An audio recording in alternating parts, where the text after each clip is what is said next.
So what is up, guys? Nick here, helping you to master your technology. Welcome to my Pixel 6 Pro versus iPhone 13 Pro Max full comparison. Let's find out which one is the right one for you to choose. All right, so which to choose? We'll start with the colors. You have sort of sunny here for the Google Pixel 6 Pro. Also comes in cloudy white, stormy black. 128 gigabytes to start here for Pixel 6 Pro, 12 gigabytes of RAM, Android 12. Now the iPhone 13 Pro Max starts at, $200 more at the $1,100 price tag. They'll put $1,099, but it's basically $1,100, just like the Pixel 6 Pro is basically $900. This is graphite right here. You can get it in gold, silver, as well as Sierra blue. So keep in mind, you got 4 color options or so here for the iPhone. That's one more than the Google Pixel 6 Pro.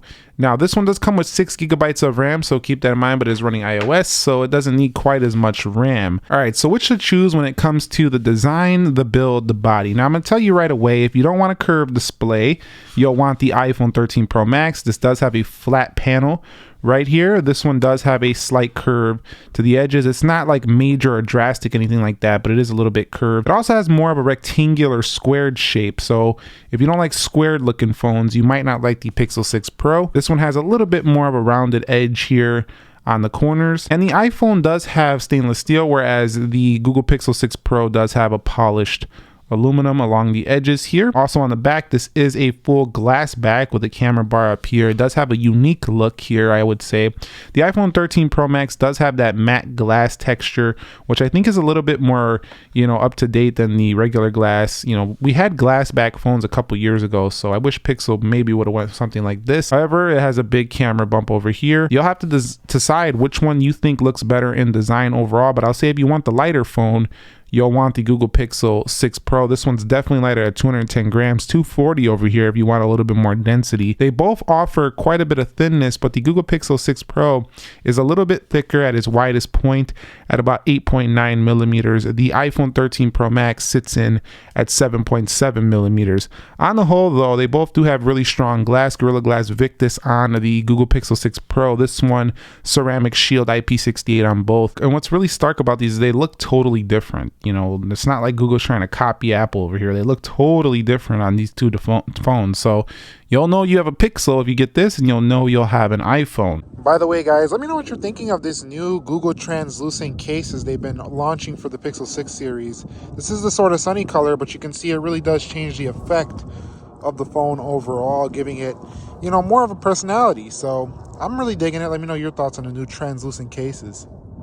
All right, so let's discuss the displays, because this one's a little tricky. Some people say, no, it's quite easy. The iPhone gets brighter. I want that phone. Hey, listen, if you're obsessed with 1,000 nits on your phone, go ahead and get yourself the iPhone 13 Pro Max. It definitely gets brighter than Google Pixel, which comes in at around 530. I've tested on my Lux meter already. So if you want more brightness, go over to the iPhone. However, it's not the whole story, because the Google Pixel 6 Pro doesn't have a notch. It has this punch hole, so it feels like it can be a bigger display sometimes than that of the iPhone 13 Pro Max, even though they are around the same size. It just has more of a screen to body ratio that kind of feels that way. So there are some benefits here. Also, some people do like the curved display, and they think that, it feels, a little more premium. And with Android 12, I will say that it just kind of rolls off the corner with this back gesture right here. So I really do like the Google Pixel 6 Pro's display. And it is 120 Hz HDR10 Plus, just like that iPhone over there. 6.71 inches, slightly bigger than the 6.7 inches over here. But again, if you want the brightness, go over here to the iPhone. On the whole, besides that brightness level, I will say that Apple does have, a very similar resolution overall, but we do get a sharper text as well. So there's where you'll see that the Google Pixel 6 Pro is outshining the iPhone. It gives you a sharper 512 pixels per inch. And I actually noticed that too. The text looks just a little bit sharper for the Google Pixel 6 Pro, as it has more pixels on this display. In addition, the Google Pixel 6 Pro does have an always on display, but you have True Tone dark mode on the iPhone. You also have a dark mode for the Google Pixel 6 Pro. A slightly bigger display, a slightly sharper display, get the Pixel. If you want a brighter display, get the iPhone. Okay, which one to choose when it comes to software? Now, this one is also going to be quite subjective, because you're talking about Android 12 over here versus Apple's iOS. I'll tell you right now that I still think that some of the Apple apps are a little bit more polished than the Google applications. However, the overall smooth factor, the overall experience with Android 12 is very similar, I would say, in the fact of feeling super optimized. The Google is like the best Android phone I feel like you can buy right now in terms of just it feeling like super like all together and cohesive. It just feels like a sticky operating system, just like the iPhone over here. Especially what I like here on Android 12 is this new theming you can do here right from, you know, your own Pixel, just in the wallpaper section. Tons of wallpapers included, but not just that. You can change the color of the icons, you can theme the icons, and it kind of changes the mood factor. Now for the iPhone, what I still really love is just its simplicity, just how it matches up with Apple Watch, iPad, stuff like that, as well as the app library, which kind of just puts everything right where it needs to be when it comes to, you know, organization. So simplicity is still strong, I would say, on the iPhone, whereas with the Pixel, you're still getting that, you know, personal customized feel that really makes it you. They call it the Material You for a reason. This phone really makes it feel like it's more your taste depending on how you tweak it and customize it. And what I really love about the Pixel is that the applications start to change color as well, especially the Google apps with the phone or the wallpaper you're using.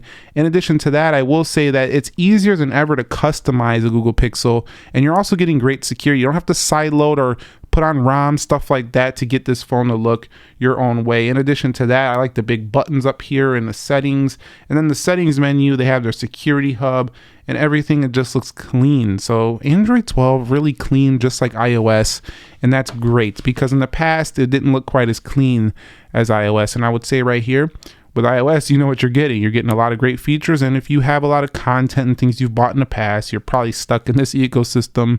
You might want to stay there. So if you want to switch, I think these are the two to switch to. So if you've had Android before, I would say you might want to switch to this iPhone. If you've had iPhone for a long time and you want to try Android, this might be the one for you to try out. And they both come with like 5 years of software support. Now, when it comes to performance, I will say that the Google Pixel 6 Pro is a boss with its Tensor CPU. AI Tensor chip really does help the photography out on here, giving you some ridiculous results that just look amazing. We will compare the camera in a second, but not only that, they put the 120 hertz, so this thing is just flying, like, oh, it's just flying through everything you can do. On here, 12 gigabytes of RAM means no reloading for the Google Pixel 6 Pro either. So the performance has been boss. I will say a couple of applications have, you know, crashed on me for the Pixel. I mean, it's a fresh new phone. That happens. The iPhone also has done the same thing. When I first got it, it was crashing a couple of applications for this Apple A15 Bionic, but the performance on the A15 is ridiculous as well. You'll never choke this phone up either. And I think that they both have pretty competitive performance in terms of what everyday users will use. Everything just flies on both of them. I will say the Pixel does get a little bit warmer under gaming use than the iPhone, which shows me that the iPhone chip is probably a little bit more efficient, but that's the only thing I noticed, and that could be because they're using this glass back as well. It's the only thing I really noticed. Other than that, both snappy, smooth, fast, and what you would expect. All right, when discussing the battery life though, we are looking at a 5003 milliamp hour battery here for the Pixel. The Pixel is the best Android battery life I've seen all year long. This thing has great standby, meaning if you're not using it in your pocket, it sips battery life. In addition, in usage, you can still make it through a full day heading into the second day with this massive size. The iPhone has been praised. Everybody is all on top of this iPhone for its amazing battery life. The iPhone 13 Pro Max, praising it like it's no tomorrow. 4352 on here. We do have fast charging up to 30 minutes. You can get like 50% if you're using a 27 watt charger. I've been impressed. You can see I haven't charged this thing since yesterday, and I've had 3 hours 12 screen time. We're at 60% right now on this phone. Insane. You can just get through almost 2 days on this phone. It's pretty amazing. And it reminds me of those budget phones that have like 5,000 milliamp hour batteries. So even with the 43, 52, the iPhone does have, pretty close to like a 5,000 to 6,000 milliamp hour Android phone would achieve in battery life. So that shows the efficiency, the optimization of iOS. This thing is a boss in battery. And probably one of the most complex section of the phones are the cameras. There's so much going on with these cameras. 50 megapixel wide. on the Google Pixel 6 Pro. It has AI Tensor to help it make amazing photos. It can zoom 4x optically. It can go even further on their super res zoom. In addition to that, you have portrait modes, motion photos, which is made possible by AI. With the Tensor, you can do, the long exposure, action pan. It's a pretty cool feature. You got magic eraser on board. In addition to that, the camera does have the ability to do 4K at 60 video, which I do like quite a bit on here. That's very professional like photo and video, I would say. And then we have panoramic photosphere lens. We've seen that on Pixels before. The simplicity factor is strong. I would say the front-facing camera needs improvement. I'm not super impressed by the front-facing camera, although it is quite usable in sunlight and it looks pretty good outdoors. Front-facing camera is quite close on that 1x, so I go 0.7x. You can do 4K video on the front and they look pretty good on here. Now the iPhone is iPhone. It's basically the same thing you've been seeing every year for this device. And then we go over here, you have the new cinematic mode that can blur the background. You have portrait video as well for the Pixel, so that's cool.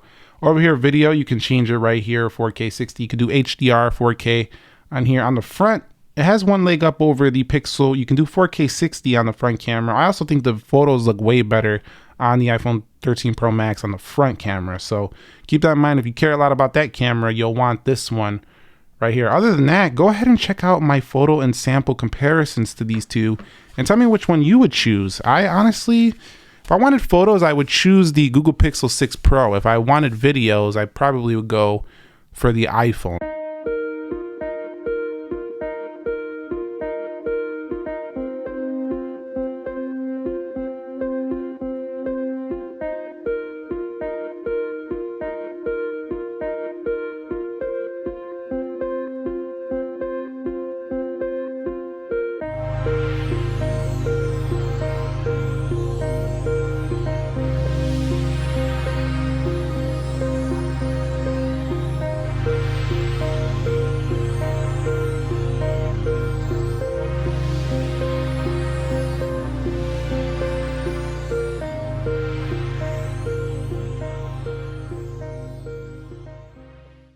And here is the Google Pixel 6 Pro 4K 60 video. You can kind of get an idea of how this does perform. That's the Google Pixel 6 Pro. I'm also going to go ahead and zoom in all the way to its 2x optical. You can kind of see how that looks right there. That's the Google Pixel 6 Pro. Alright, so here's some 4K 60 video with the iPhone 13 Pro Max. Kind of see how it looks, and I'll go ahead and zoom in a bit so you can kind of get an idea of how it performs on its optical zoom. And that's the iPhone 13 Pro Max. Alright guys, so here's a shot of the front-facing camera with the Google Pixel 6 Pro. This is kind of how it does look. And that's what you can expect from the front-facing video. Never mind the sirens in the background. Some cops out there on Lakeshore. Basically, that's it. And here is some front-facing video with the iPhone 13 Pro Max. You can kind of get an idea of how this does look. Apple iPhone 13 Pro Max from the front. This is what you can expect overall with this camera.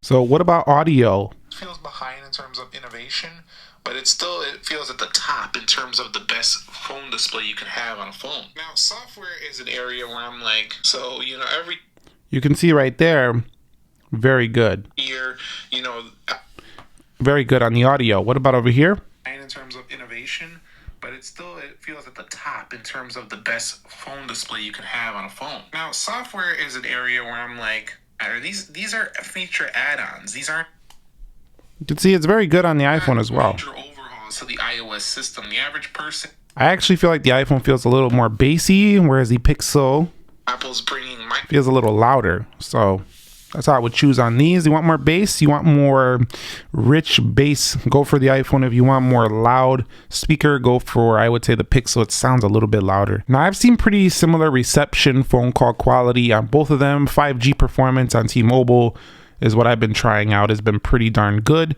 Let me know how it's going if you have the Verizon model of the Google Pixel 6 Pro. This one is tight. Everybody wants to pick the latest phone. It seems like sometimes just because the Pixel's a little newer, it doesn't mean it's the better choice for you. I actually feel like these are almost even. Like, there's some areas where the iPhone's better. There's some areas where the Pixel is better. Really, this is great for Google because they're really competing much better than before, I would say, against Apple's top phone right here. And some people are going to argue, no, you don't beat it because the Tensor is not as fast technically as the A15. You don't have quite as long battery life. I don't care. Both of these are premium. If I want to use Android, Pixel's where it's at. If I want to use Apple or iOS, you know, iPhone 13 Pro Max is the top of the line where it's at. Choose based on, are you ready to try out Android? Are you ready to go or stick with iOS? That's how I would choose it. Honestly, you're going to get an amazing experience either way. Thumbs up if you found the video helpful, entertaining, informing. Let me know your thoughts on these two down below. Did you pick one or the other? Did you cancel your order and get the Pixel 6 Pro? Did you say, nah, I went with the iPhone even though I got to wait till, you know, a month down the line? Let me know your thoughts on that. Thank you very much for watching. Subscribe if you haven't already. Nick here. Be sure to be well and peace.